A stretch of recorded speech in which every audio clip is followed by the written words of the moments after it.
Hey everybody, this is Dan for GemmyD on Cars. I am here at Maguires Ford Lincoln in Palmyra, Pennsylvania, and today we are looking at this. This is a brand new 2018 Lincoln Navigator L Reserve. Now, Lincoln is sort of going through a rebirth. You've got the Continental that's come out, they have the Nautilus that is coming out, but this car has been newly redesigned and it is huge and it is gorgeous. So let's take a look.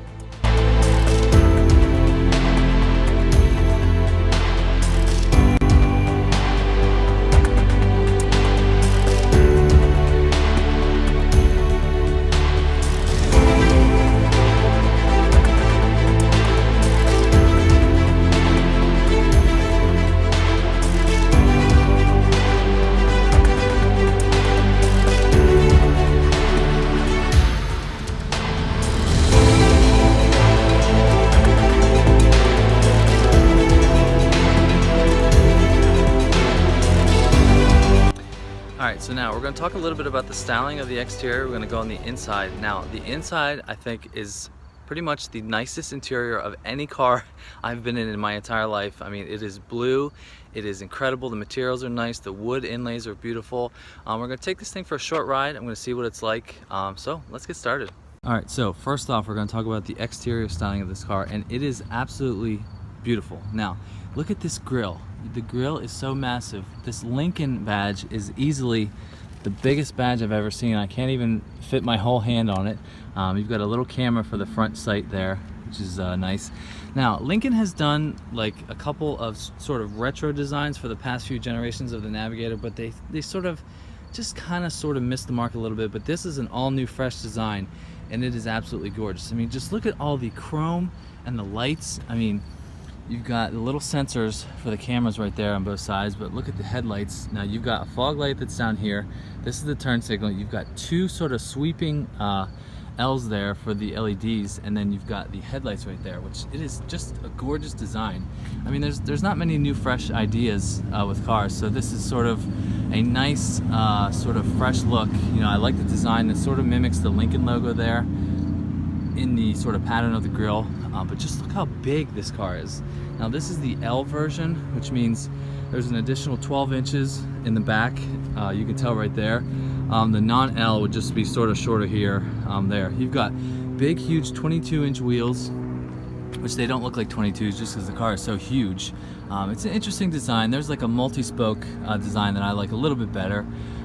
It's still a good looking car. Now you've got power running boards. Whenever you open the door, those come down, and we'll take a look at that. You've got a nice little side navigator thing right here. Integrated mirrors. I like the black of the mirrors compared with the white color of the car. So let's look at some more details. Alright, so coming around back now, you've got a giant sweeping LED bar with the taillights. Now when you have the headlights on, this is completely illuminated.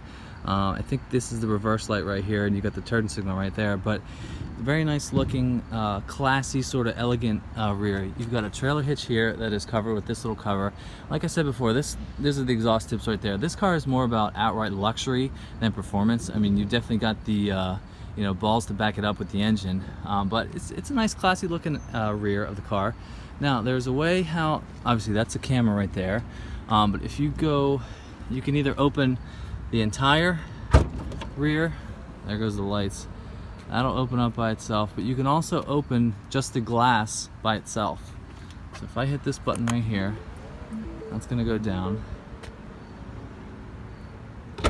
And if you come over here and hit this button, that'll open just the glass section right here, which opens up to an absolutely massive amount of space in here. Now this has the third row up already, but just look at all the space here. Just trying to get this situated, but you've got so much space. I mean, this is obviously a full-size luxury SUV. You've got the power seats. They can go down on their own and back up. We'll take a look at that. But it's just huge and has all the nice features that you would want in a full-size luxury SUV. So let's take a look at the engine.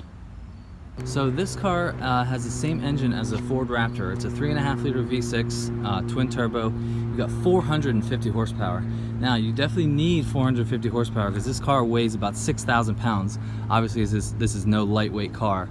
Also, this car shares the 10-speed automatic transmission that is in the Ford Raptor, so sort of like a cross company parts bin sharing, but it is nice. 10-speed automatic. I mean, if you're driving this car for luxury, you definitely want to be able to choose your gears. So, all right, now let's take a look at the best part about this car, the inside. All right, so I can't forget, this is a Ford pioneered this, but Lincoln has it too, the little keypads here. And I don't understand why more people don't do this in the car industry. Like if you go for a run or something and you don't want to take your keys with you, you could just put them in the car, touch the little keypad and go. I feel like the keypad is something that more car makers should think about. I mean, I work outside and I don't always want to have my keys in my pocket behind me. That would be a nice feature to have. You just hit the little keypad right here and just be on your way. I feel like more car makers need to get on this. So if you're watching this and you're a car maker, get on that.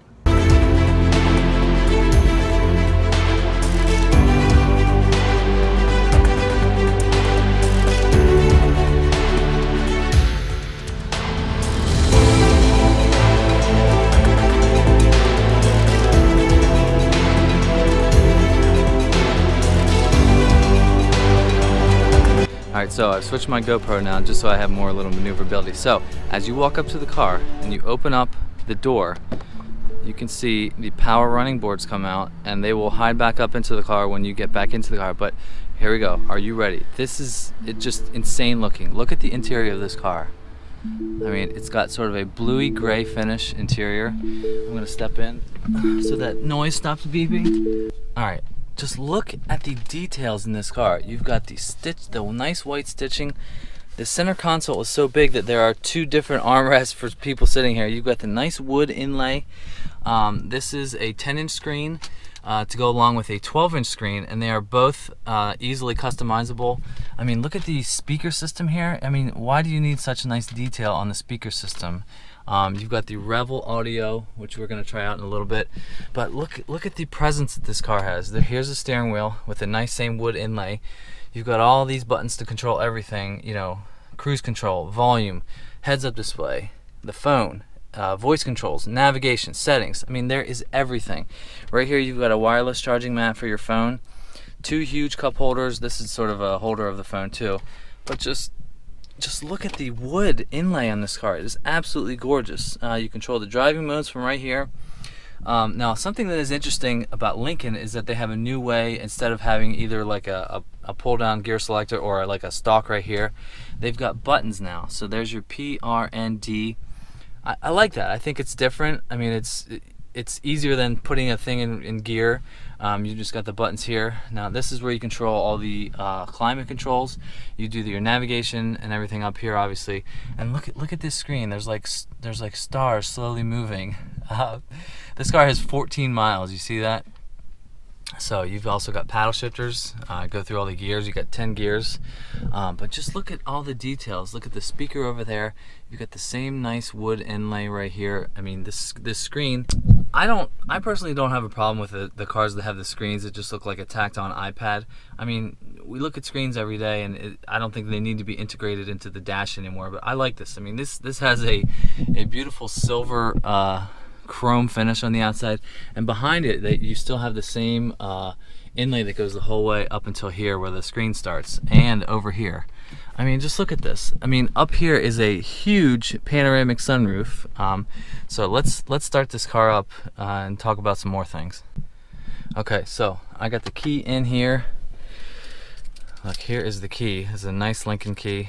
You got everything. 2 times to start the car, 2 times to open up the back. But we are going to start this thing up. So, start button. Look at that sort of animation.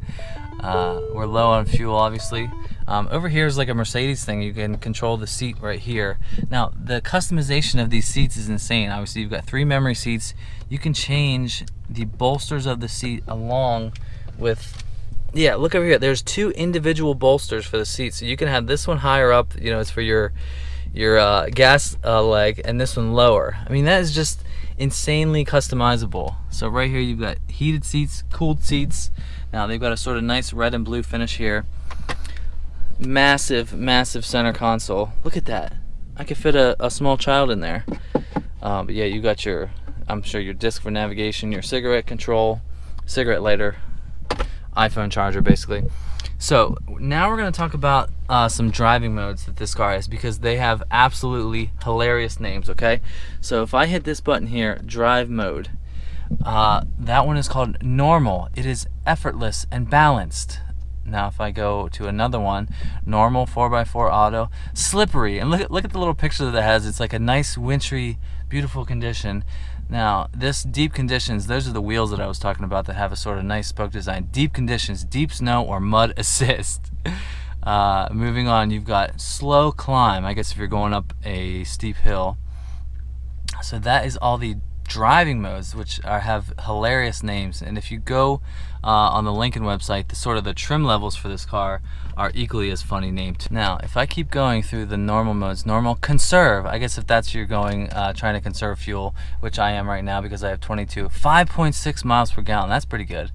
Alright, if I keep going, excite, responsive and engaging. I mean, how do you come up with these names and the animations? Which it's kind of cool. I mean, you're spending $95,000 on a car.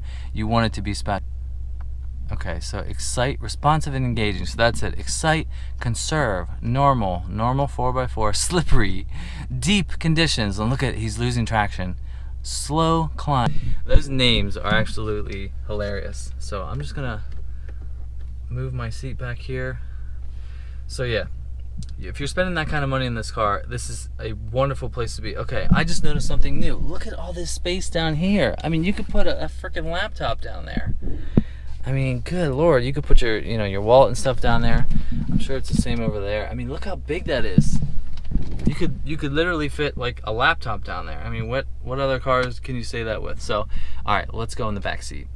All right, now stepping into the back seat, you've still got the same running boards. Now the back seat has these captain's chairs, which I think is a nice classy touch. I mean, the bench seats are nice too, but look at all the space you have back here. All right, so you've got cup holders. You can control the volume, the different source of the radio. From here, you've got the same huge center console here. I mean, it's so big you need two different armrests. So right here, you can change the, you can put the shade up of the panoramic sunroof. You can't open it because that would sort of distract your driver.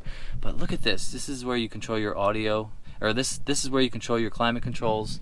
I mean, just look at these seats. Look at the bolsters here. You've got the little shell in the back. But yeah, you've got the same nice speaker covers, the same nice wood inlays. I mean, look at that. Look at that speaker there. Now, the only car that is sort of in this league compared to this car is like a Cadillac Escalade. I mean, a Chevy Suburban would not nearly be as nice, as luxurious as this. I mean, obviously Lincoln is sort of the luxury arm of Ford. You've got the Ford Expedition. That's not going to be as nice as this. Still a very nice car, but this car has the all-out luxury. So, all right, let's check out the third row and see how much space is back there. All right, so to get into the third row, you hit this button here and the seat pops up.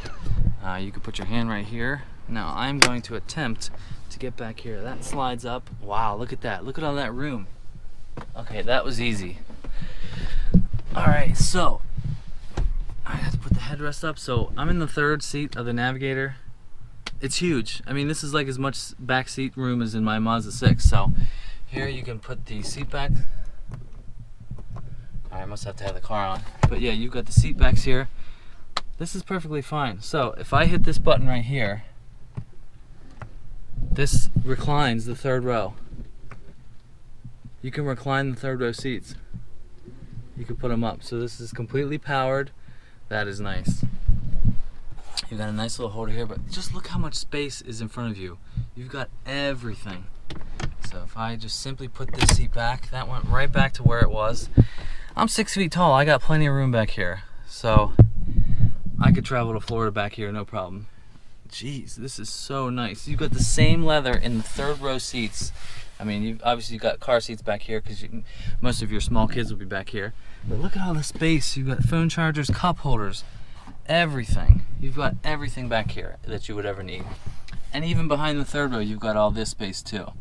I mean, this is huge. I mean, if you're buying a car like this, you obviously are doing very well. If you can afford a $95,000 car, you've got 3-4 kids. What more would you need? This is everything you could possibly need. Luxury, performance. You've got the heritage of the Lincoln brand. I mean, Lincoln is sort of coming back around again to be, relevant in the car world. The Continental is crazy with the door handles up high, but yeah, this is nice. So I want to talk about a couple more interesting features.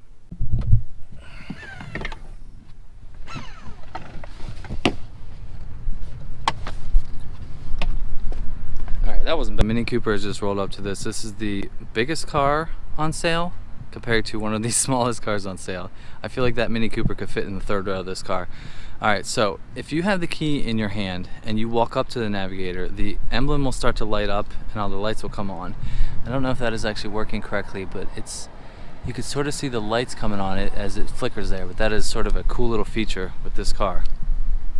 Alright, so we've looked at the features and the interior and the exterior of this car, so let's take this thing out on the road and see what she's capable of.